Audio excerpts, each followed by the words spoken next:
kita ikat persatuan lebih kuat. Jangan sekujur rambut pun akan memberikan kesempatan kepada oknum-oknum yang akan menggoyahkan NKRI, yang akan menggoyahkan Pancasila, yang akan menggoyahkan bangsa ini sehingga mendapat kesempatan. Wahai bangsaku yang kubanggakan, relakah negerimu terpecah belah?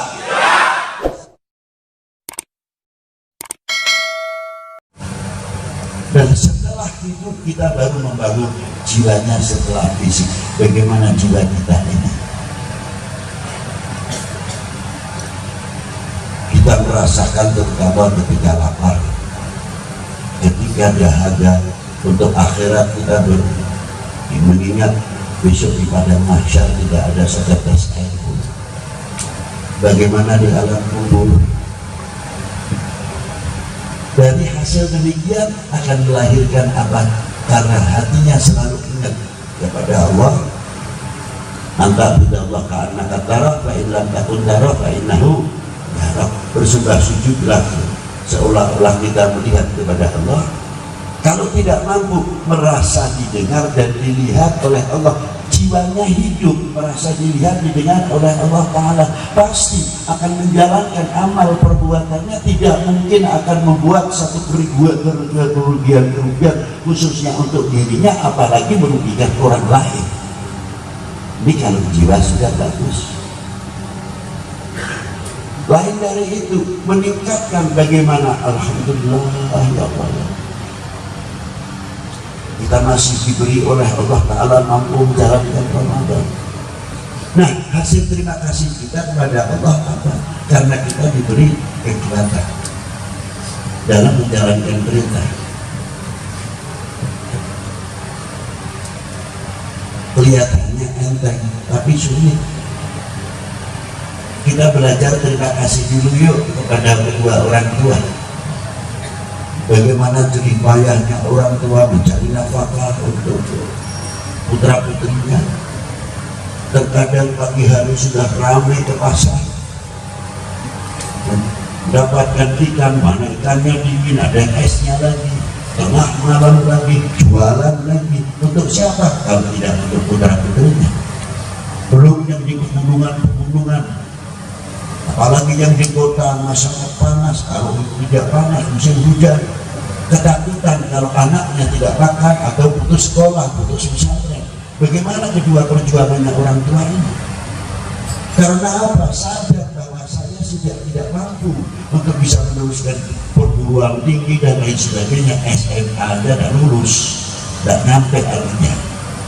Itu tidak berarti tidak lulus, biayanya pada waktu itu. Satu-satunya harapan adalah regenerasi. Itu satu contoh. Bagaimana perjuangannya orang tua sampai mempunyai gedung yang baik, rumahnya, mempunyai kendaraan dan lain sebagainya. Kalau anak tahu bagaimana perjuangannya orang tua, insya Allah sebandel-bandel anaknya akan malu terhadap orang tuanya. Karena apa? Tahu perjuangan orang tua. Bagaimana rasa terima kasih kita kepada orang tua? Paling tidak akan berdoa, ya Allah, ya Rabb, semoga panjang umur kedua orang tua kami. Jangan sampai diambil dahulu sebelum saya membahagiakan. Itu anak yang seorang ciri khas. Dan ketika kedua orang tuanya tidak ada, ketika ziarah kubur, saya bertanya apa yang dilakukan. Ya baca Yasin, tidak umum baca Yasin, tahlil, salam. Pertama kali duduk itu yang dibayangkan gimana? Pernah tidak kita membayangkan bagaimana perjuangannya orang tua yang membesarkan kita sampai lulus perguruan tinggi dan lain sebagainya, hafidul Quran, pesantren dan sebagainya. Kekecewaan di dalam hati itu muncul. Ya Allah, kedua orang kita telah Engkau panggil kembali, tapi saya belum membahagiakan. Ya Allah, kapan kami bisa membahagiakan? Itu pertama kali ziarah kubur, kalau lihat pusara kedua orang tua, mestinya harus kita bertanya pada diri sendiri, sudah sejauh mana kita berterima kasih kepada kedua orang tua. Coba, itu satu contoh. Kalau sudah mengetahui sejarah,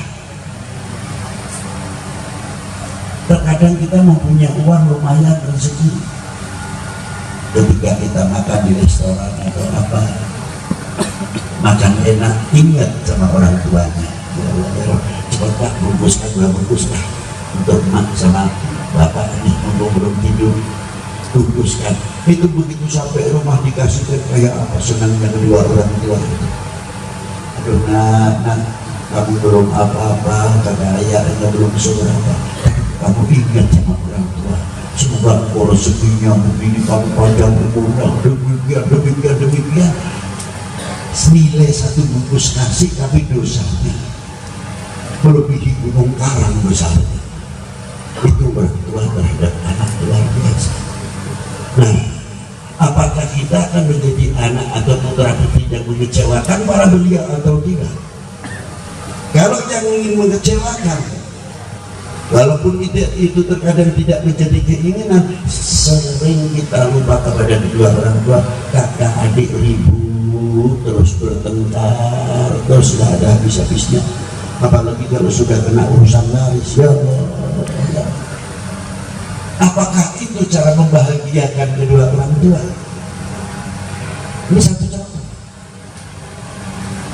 Bagaimana kalau orang tua itu dikubur mengetahui dibuka oleh Allah Ta'ala, tuh anak-anakmu, putra putrimu malah tidak mengirimkan doa kepadamu, malah berebut tentang warasah atau tukah. Malu kedua orang tua. Mungkin kalau bisa berbicara, jerih payah yang aku lakukan, kok begini pembalasannya? Kita akan melihat. Inilah perjuangan bagaimana orang tua kita balas dengan yang tidak pas.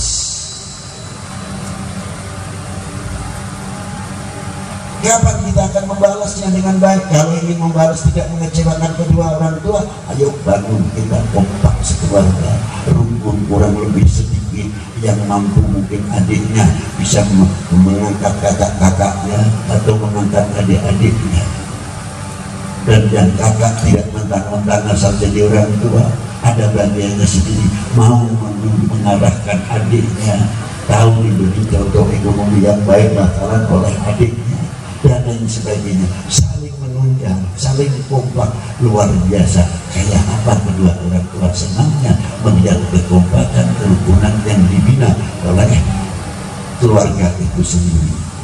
Itulah diantaranya bagian terkecil terima kasih kita kepada kedua orang tua. Mari kita tarik sekarang bagaimana dengan para tokoh-tokoh ulama pendahulu. Coba lihat ustaz-ustaz yang kita dahulu. Kita tidak berbicara di Jakarta kota metropolitan atau Semarang atau Surabaya, Bandung, tidak. Yang di pedesaan, di gunung-gunung. Dulu waktu belum ada listrik, kiai-kiai kita mengajar alif, ba, ta, da, jim, ha, kha, sampai bisa membaca Al-Quran, bisa tahu arkanul wudu, mubtilatul wudu, arkanus shalah, mubtilatul shalah. Jasa siapa? Jasa para kiai. Tidak cukup dari itu, kiai mengajarkan lagi apa diantaranya cinta ulama, cinta aulia, cinta habaib. Siapa yang mengajarkan? Ya para kiai. Habib Lutfi datang, dia cium tangannya kalau mengajar, tala'al badru alaihina. Begitu duduk kita dihormati luar biasa. Malu sebetulnya hati kita kalau kita melihat para tokoh-tokoh pendahulu. Belum nanti amplopnya berapa saya tidak tahu.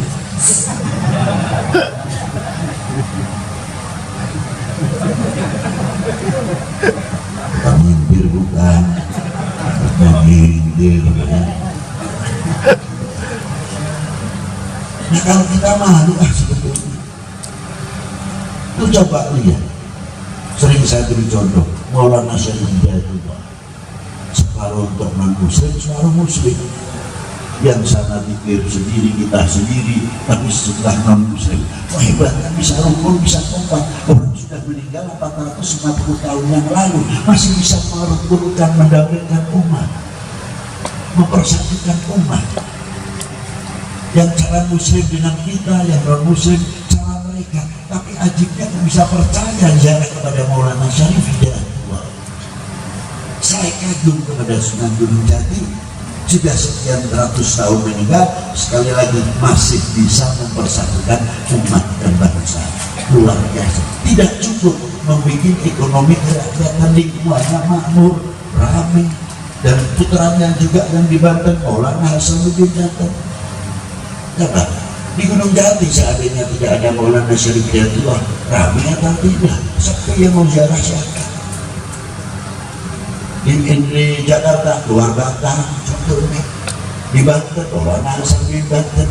Jadi orang auliyaillah, orang yang dekat kepada Allah sampai matinya pun masih menjadi sebab membuat ekonomi kerakyatan, lingkungannya ramai. Nah, kalian sama kita ini sudah punya kontribusi apa di dalam perjuangan kiai-kiai tersebut? Yang tidak terlepas para kiai-kiai itu sendiri juga menjadi pelopor perjuangan. Di satu sisi membangun umat, satu sisi harus berhadapan dengan penjajah. Hingga tegaknya kembali sang-saka merah putih menjadi negara kesatuan persatuan Republik Indonesia. Keras Indonesia. Harus gitu dong, Anda dibikin Indonesia. Bukan saya rumah Indonesia. Terus lahirkan apa? Kebanggaan kami, syukur kami kepada Allah dijadikan bangsa Indonesia. Putri Indonesia, punya tanah air Indonesia. Kita harusnya dimanapun sesuai. Kalau kita membacakan lagu setiap pada acara tadi ada lagu Indonesia ya enggak? Tapi itu dong harus baca sini baca enggak? Baca harusnya. Tapi kita dituntut ketika kita melakukan Indonesia tanah airku, itu dalam seremonial saja atau di dalam acara?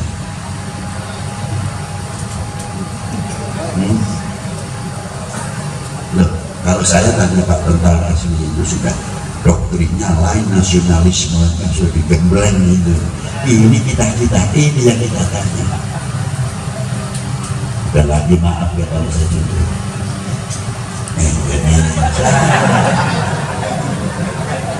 Ada lagi yang kebetulan ada yang istri Indonesia.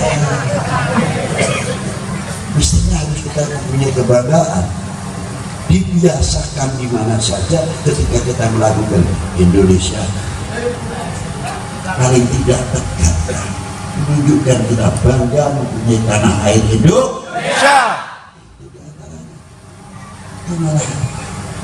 Apalagi sebenarnya anak ngalor gitu, bahasa Indonesia tanah airku, Indonesia tidak imbang suaranya. Inilah. Coba kalau kita melakukan lagu Indonesia Raya cukup dengan perilaku ketika kita melakukan itu, luar negeri ini akan menjadi hebatnya bangsa Indonesia. Tahu nggak? Kalau melakukan kebangsaannya tanah air itu begitu tegaknya, lu jangan main-main lu dengan orang Indonesia. Tuh lihatnya kecintaannya kepada tanah airnya. Tapi kalau sudah Indonesia, bagaimana kita meningkatkan kewibawaan? Jadi saya meringatkan nanti dalam acara apa saja ketika melakukan lagu Indonesia tanah air itu, belajarlah duduk berdiri yang tepat. Apalagi di situ ada ikrar, bukan lagu saja, lagu yang mengandung ikrar. Indonesia tanah bahasa basi. Hah? Betul, bahasa basi enggak? Tidak. Pengakuan ikrar Indonesia tanah airku, hidup di Timur Tengah. Boleh pulang pakai jubah, pakai serban, tapi tidak akan melunturkan Indonesia tanah airku. Pulang dari Amerika pakai jas desi, pakai sendok garpu, silahkan, tapi tidak merubah atau melunturkan jiwa Indonesia. Harus kan begitu, setuju? Mulut setuju. Buktikan. Setuju kan? Nah, kalau sudah jelas Indonesia tanah tumpah darahku, harus kita jaga kesatuannya, persatuannya. Kita pernah ambil apa 1945 berakhir. Belum 47 belum lahir, sampai 65 kita terkadang baru lahir. Nah, yang menjadi pertanyaannya, tanda terima kasih kita kepada beliau yang telah memerdekakan bangsa ini dari belenggu jajah dan kebodohan apa?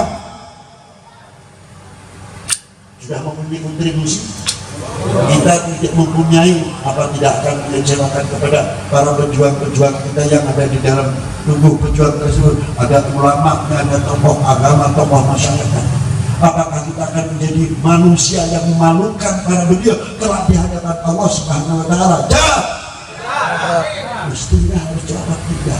Kalau tidak, kita ikat persatuan lebih kuat. Jangan sekujur rambut pun akan memberikan kesempatan kepada oknum-oknum yang akan menggoyahkan NKRI, yang akan menggoyahkan Pancasila, yang akan menggoyahkan bangsa ini sehingga mendapat kesempatan.